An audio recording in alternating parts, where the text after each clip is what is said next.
is a wonderful young man coming. Please congratulate him. He's getting married this year. Okay, yes, June.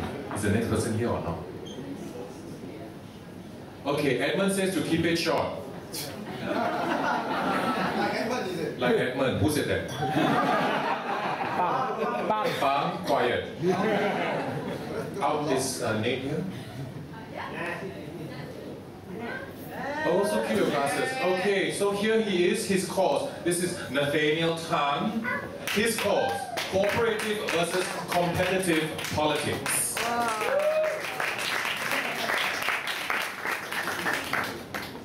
Thank you, Sheila. Good evening.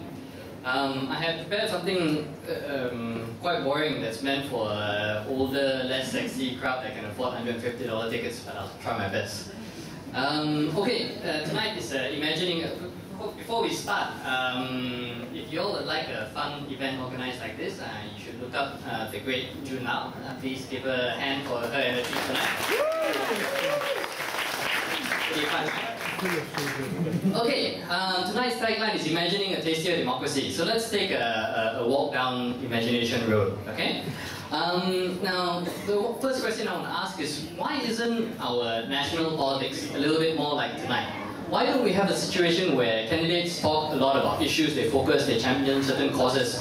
Why is it that instead of this, we have a political discourse that's dominated by talk about communists and Jews and phone sex and sodomy? That's the only exciting part of my speech. Is going to be a lot of sodomy, just for you, Sheila. Ladies and gentlemen, this is Nathaniel Tan. Okay, where was I? Alright, I think now a lot of people say, oh, politics is like that lah, you know, politicians are terrible people, scumbags, blah blah blah. Now, I don't believe that this kind of cynical approach is very productive, right? I mean, I think we can do better than that. Let's examine this question from a structural standpoint, right? Let's look at our political system. In elections in Malaysia and in most places, right, there are two ways to win an election. Okay? First of all, you can promote yourself, much like I'm doing here, and say, oh, I'm very good, vote for me. The second way is to say that your opponent is crap. Right? You just run him down, undermine all confidence in him, you try and make sure that he's known as a communist sympathizer and a sodomite. Right? Now, unfortunately, the second way seems to be the more effective and thus more popular. Right? So this is what you always hear in politics, people trying to run one another down. Okay? This is why, like, the ruling party really doesn't have to, it doesn't have to explain itself in terms of like, how is it going to provide a better standard of education, how is it going to make, the kind of Malaysia you want to see. All it has to do to win an election is make sure that you think that Mat Sabu really likes communists and our other friend likes to play backside the whole day long. As long as they can convince you of that, they are sure they can win. Okay? Now, let's try. Let's try and imagine a different system. Let's take a radical departure, start from a fresh canvas, alright?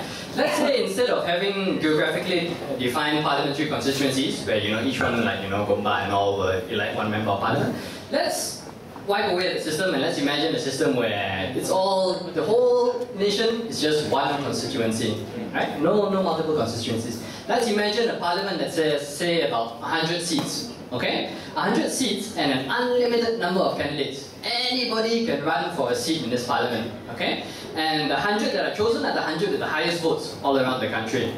Imagine, yeah? Stay with me a while. And let's imagine that each voter, each citizen, you get to choose, let's say, 5 names. You get a ballot and you choose 5 names. And this is how we determine who gets elected to parliament. Okay? Now, I'm thinking that if you have a system like this, then, it changes the dynamic of the game. The structure of the system determines the behavior of the actors, is what I think.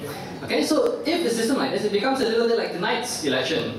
Now, it's not very efficient for me to try and convince you that each of my 9 competitors tonight are actually communist sodomites.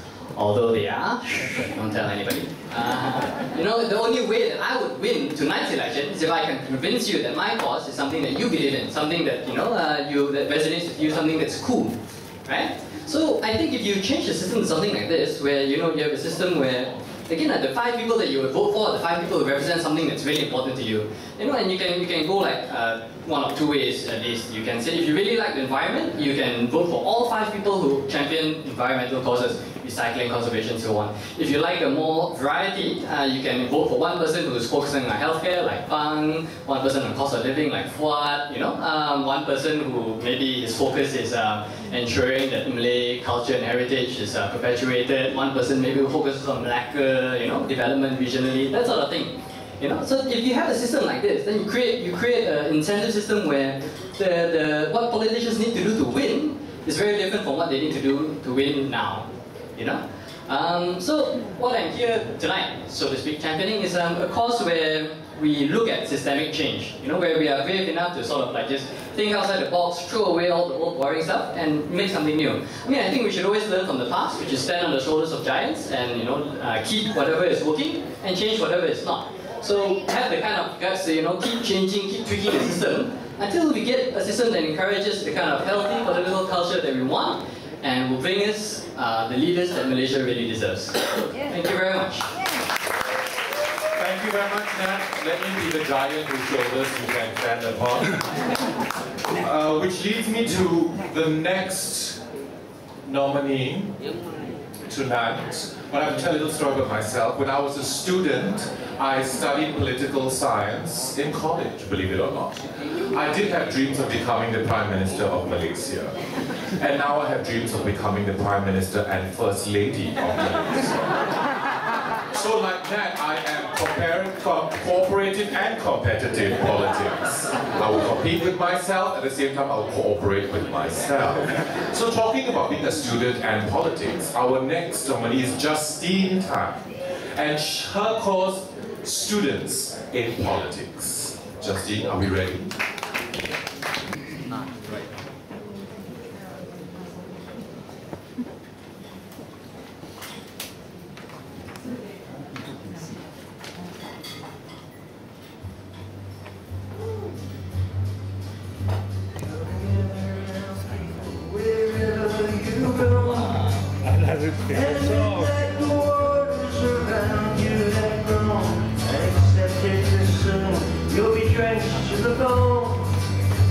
If your time to use was saving, then you better stop swimming, or it seems like it's known for the times they are a-changing.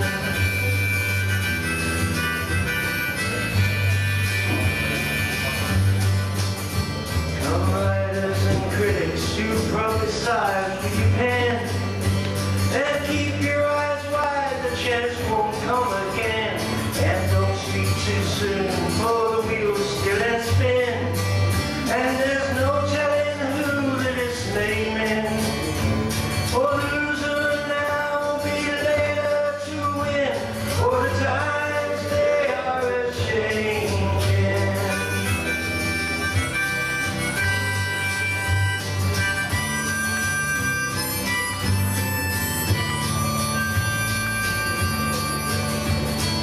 Senators, congressmen, please heed the call. Don't stand in the doorway, don't look up the hall, for he that gets hurt will be he who has stalled. There's a battle outside that is raging. We'll soon shake your windows and rattle your walls, for the times they are a-changing.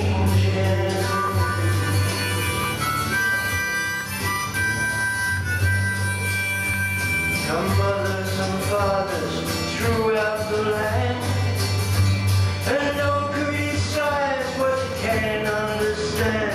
Your sons and your daughters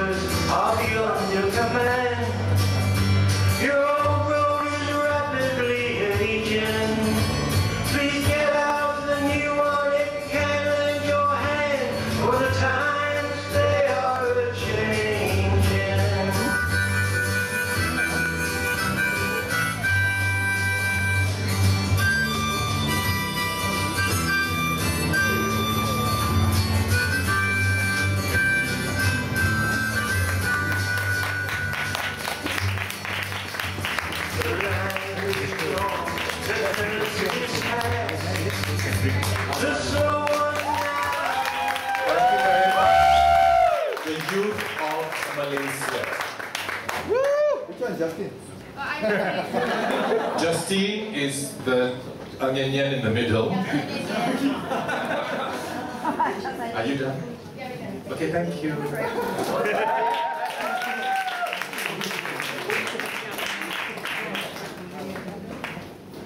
I'm very, very proud and very honored to present one of the next 3 people coming up next, because I've never presented him before. I've worked with him before, I've seen him perform before. He is one of the greatest living actors we have left in Malaysia.